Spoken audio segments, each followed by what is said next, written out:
تواضع اور انکساری کا حکم دیتا ہے. جیسے کہ آیت قرآن فاخفض لهما جناح الذل، ذل کا مطلب ذلت، میں نے وہ معنی نہیں کیا لیکن اگر دقیق معنی کیا جائے ان کے سامنے ہیچ تصور کرو، کمتر خیال کرو، بچ جاؤ ان کے سامنے.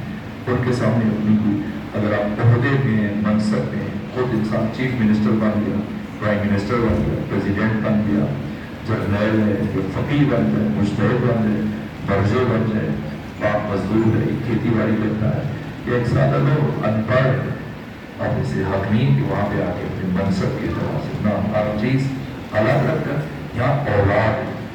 اور حکم خدا یہ کہ وَاخْفِضْ لَهُمَا جَنَاحَ الذُّلِّ مِنَ الرَّحْمَةِ، کمروں کی ذلت کے ساتھ جیسے خدا کی بارگاہ میں آپ نہیں کھڑے ہوتے نماز کے لیے، ایسے حکم ہے کہ شان جھکا دیں. ایک خشوع ہے، ایک خضوع.